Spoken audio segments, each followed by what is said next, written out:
Bonjour à tous, bienvenue dans une nouvelle vidéo. Aujourd'hui, on va parler des awards NBA. Déjà, on est juste en août et pourtant, pourquoi pas faire cette petite vidéo bien en avance, histoire d'essayer de prédire la saison, ce qui va se passer. Let's go!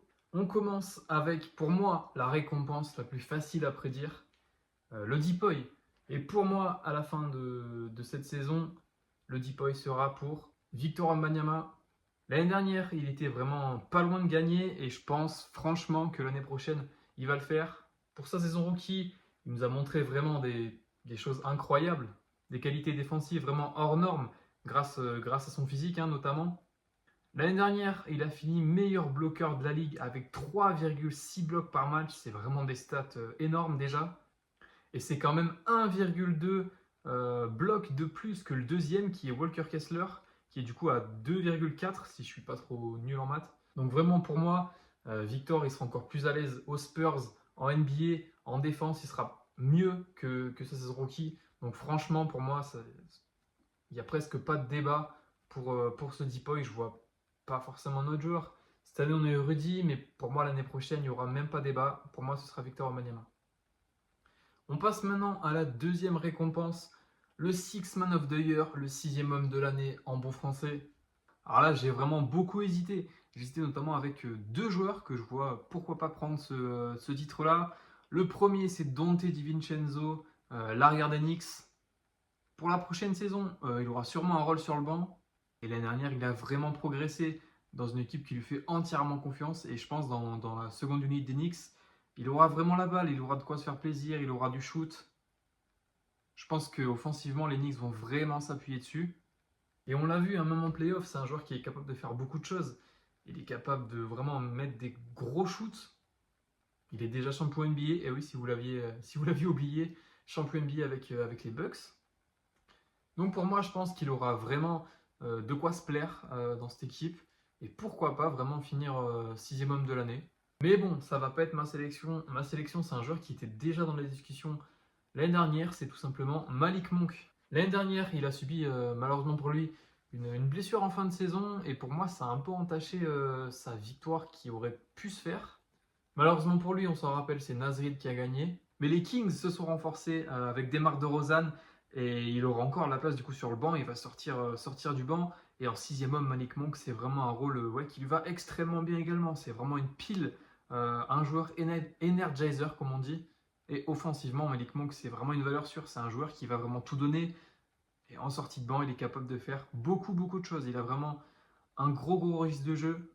Capable de mettre des 3, partir en drive, claquer du gros dunk. Vraiment, il sait un peu tout faire, Malik Monk, offensivement. Donc voilà, ma sélection pour le Six Man of the Year, ça va être Malik Monk. On passe maintenant au rookie de l'année. Et franchement, c'est compliqué de trouver le rookie de l'année quand les matchs n'ont même pas commencé.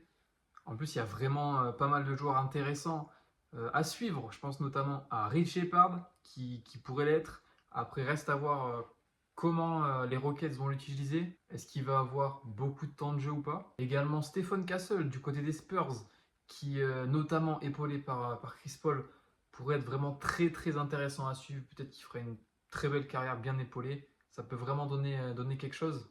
Également, bien sûr, nos deux Français, Zachary Zaché, j'ai fait une vidéo juste avant sur les joueurs à suivre. Allez voir, j'en dis pas plus, j'en parle déjà un petit peu. Et bien sûr, Alex Sarr qui a fait une Summer League compliquée, mais bon, faut pas s'arrêter là. C'est pas si grave que ça en soi. Il peut clairement faire une grosse saison rookie aussi. Tranquille, on a le temps. Mais en tout cas, mon choix pour le rookie de l'année, je vais partir sur Zach Edey. Pourquoi ce choix-là? Tout simplement parce que je pense qu'il aura du temps de jeu. Je pense qu'il aura vraiment du temps de jeu et une bonne équipe autour de lui. Et avec son poste, je pense franchement qu'il pourra faire de belles choses du côté de Memphis. Avec une line-up avec du coup Ja, Desmond Bain, Marcus Mann, Jared Jackson Jr. Et Zach Edey, franchement, il y a de belles choses à faire.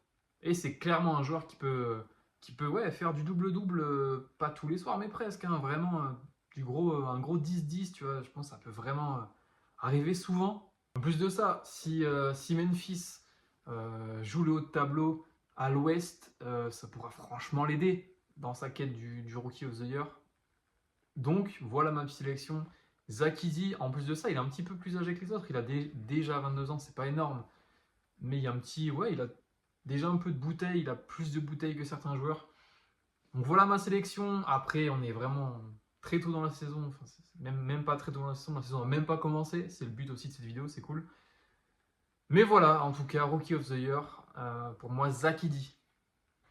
On est parti pour la catégorie la plus compliquée, je trouve, pour trouver le vainqueur, le MIP.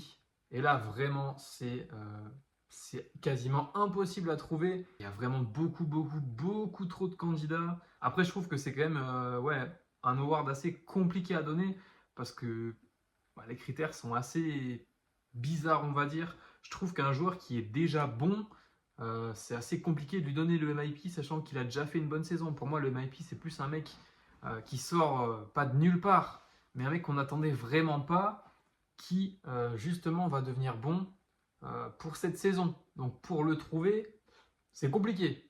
C'est pour ça que par exemple, un Victor Wembanyama, je le considérerais même pas vraiment éligible au MIP, sachant que sa saison rookie était déjà très bonne.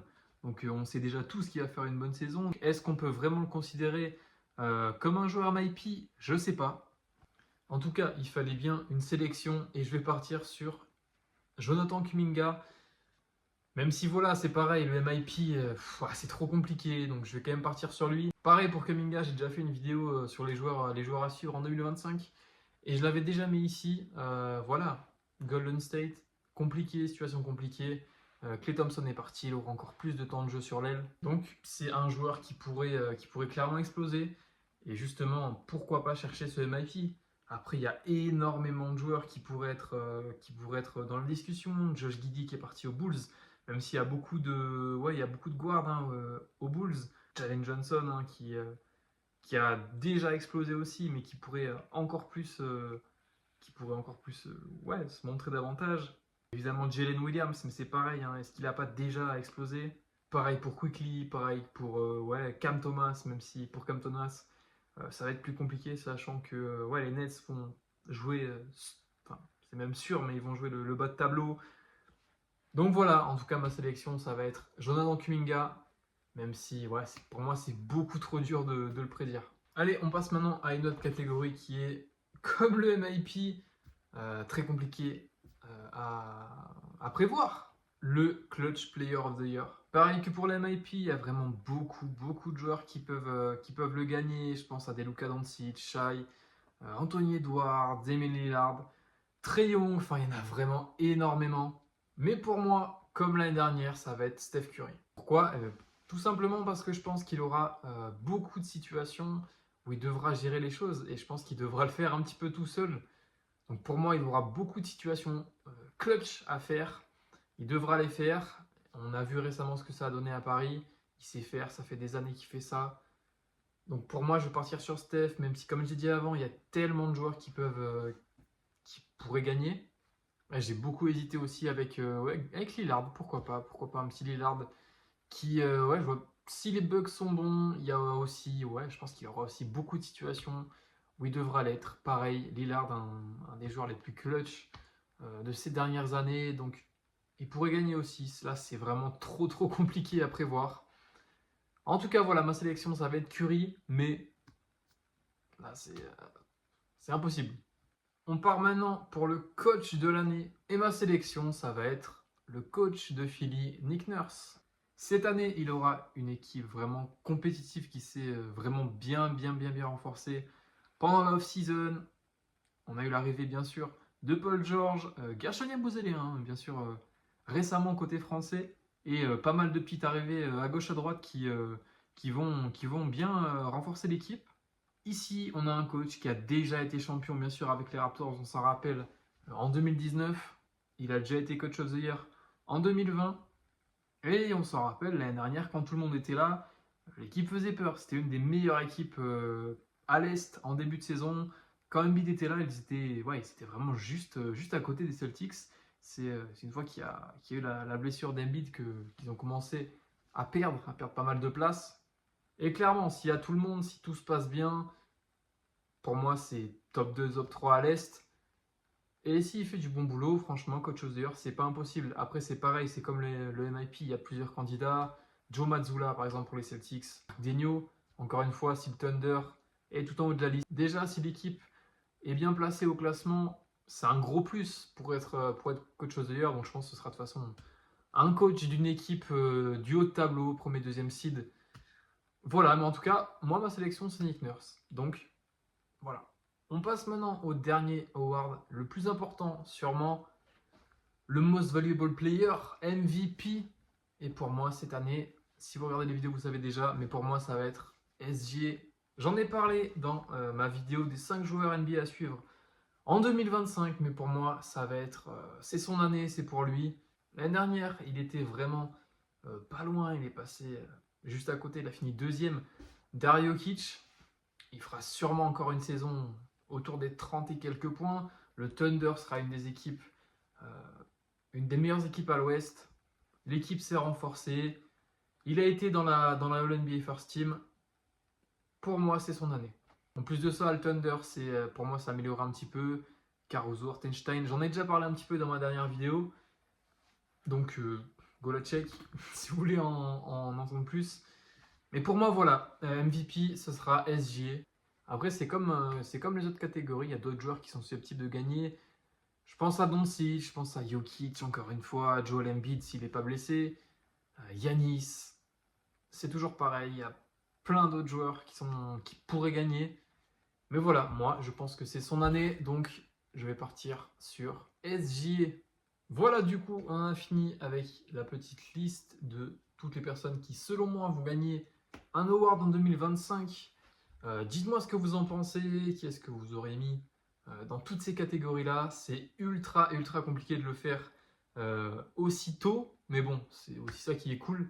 Prendre des risques. Donc voilà, si vous avez kiffé la vidéo, petit like, abonnement. Ciao!